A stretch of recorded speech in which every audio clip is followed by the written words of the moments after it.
Hello, my name is Russell Myers. Welcome to Issues Unite. So let me start off again right at the top of this and say that I am not in any way defending Trump. Okay? Mr. Tiny Hands, I have no interest in defending him. What I am bringing up is that these things, what's going on here has long-term effects. What's being done now by one side can be reversed and used by, your opposition against you in the future. Let's think about this. And let's ask a lot of questions here. All right, so one thing I'm going to tell you, Tulsi Gabbard hosted the Tucker Carlson show on the Mar-A-Lago thing the other day. If you have not seen that, you really should watch it. There's a lot of information that comes out, and some of the information I'm about to state actually comes from that source. All right, so when this first came out, it seemed what had been stated was like they had not found anything, but then more information has come out since then. Right after this had happened, people were up there, were posting all kinds of stuff about him having nuclear information on our nuclear program or what have you, and nothing specific. None of that information has been released as to what they seized. So they carried out 11 or 12 boxes of documents claiming that they are classified documents, although allegedly, like, one thing they carried out was a photo album that belonged to Trump. So his photo album is classified now. You need to start asking different questions like, what is considered classified? Who determines what is classified? Who has the right to declassify information? Because Trump is stating that everything that was in his possession, he had declassified before leaving office. Now, they carried 11 or 12 boxes out of there, and from what's being said, he didn't even pack these boxes. Can you imagine Trump putting out the physical effort to pack 11 or 12 boxes of documents? Can you picture this in your head realistically? Because I certainly cannot.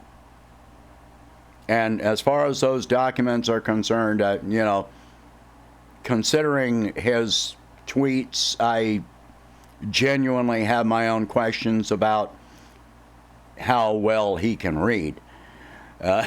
So yeah, I'm not defending Trump, so don't try that. Next, let's talk about security clearance. This is a valid discussion. This came up in 2016 with Hillary's emails, which is a valid,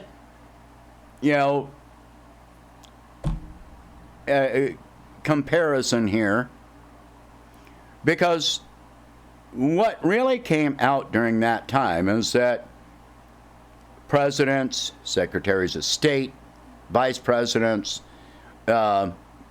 upper-level government officials, elected and appointed, do not lose their security clearance when leaving office or appointed position. They no longer have access to new information. But you cannot actually realistically revoke a person's security clearance completely because of the information that they have been exposed to previously. All right? That just doesn't make sense. You can't wipe their memory of classified information. In some cases, some people still have access to some classified information, such as it has been known that Barack Obama has had access to classified information since leaving office.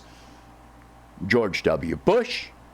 This is a matter of fact that they do on occasion.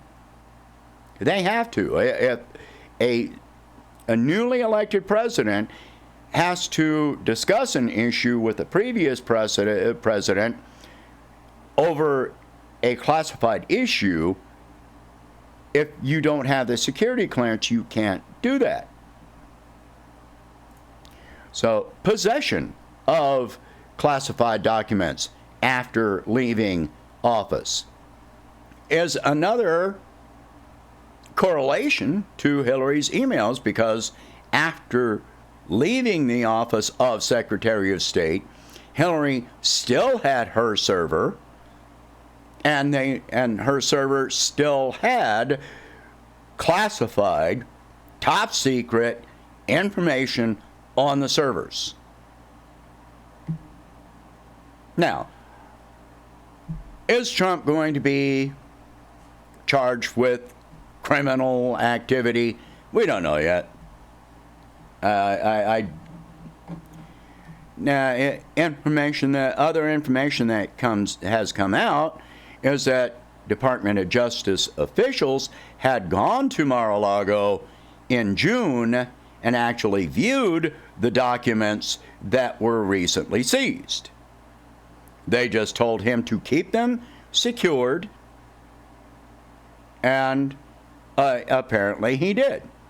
So, I mean, not just anyone is going to walk into Mar-A-Lago and into his private areas. Yeah, I'm pretty sure that the areas were secured and the documents were secured. They're probably sitting there and he hasn't even looked at them.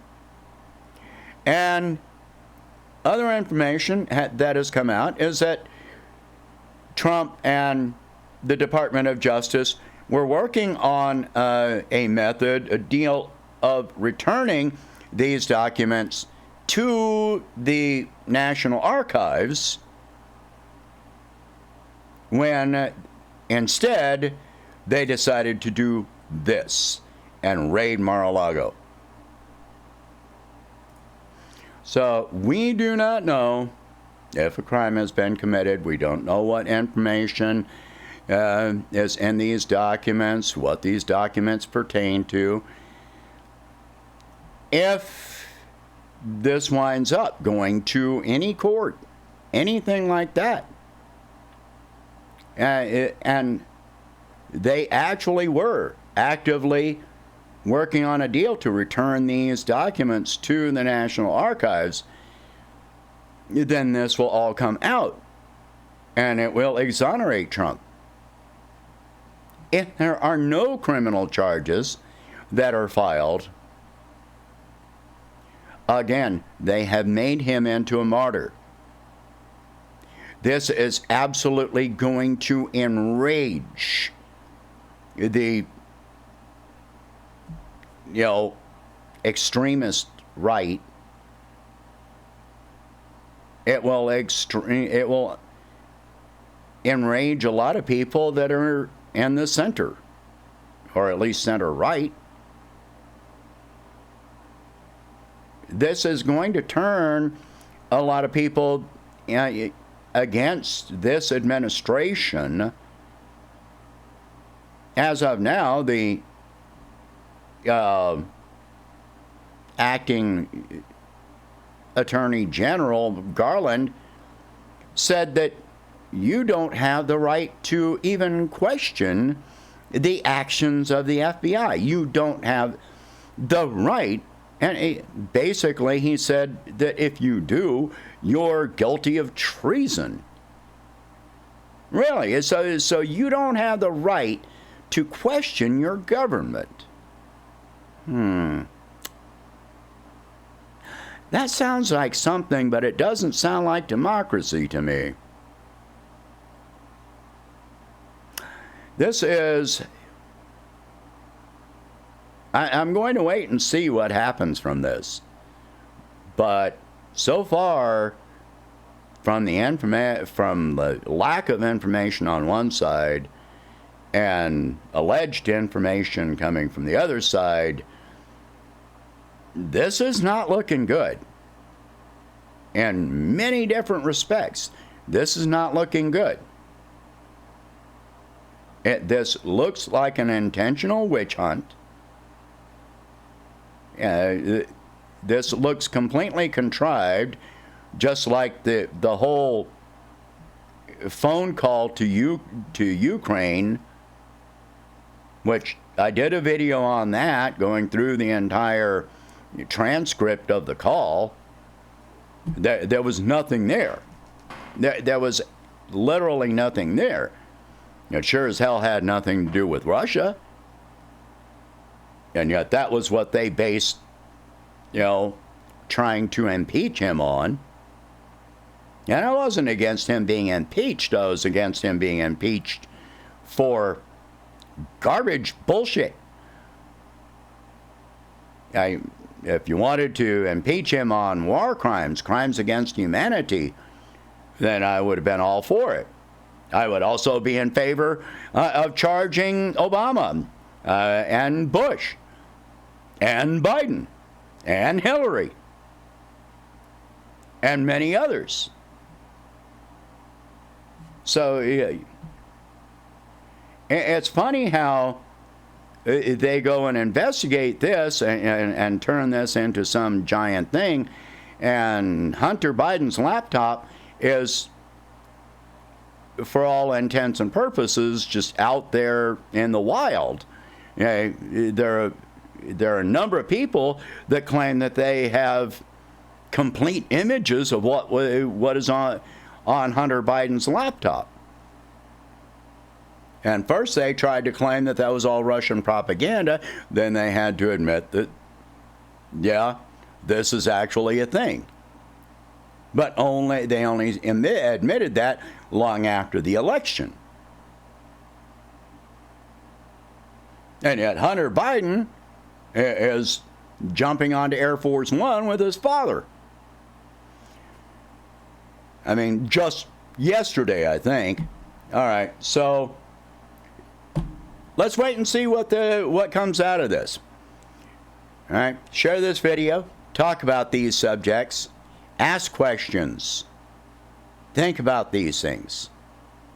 All right, if you can, please donate whatever you can to help expand this channel and my presidential campaign, and I will catch you in the next one.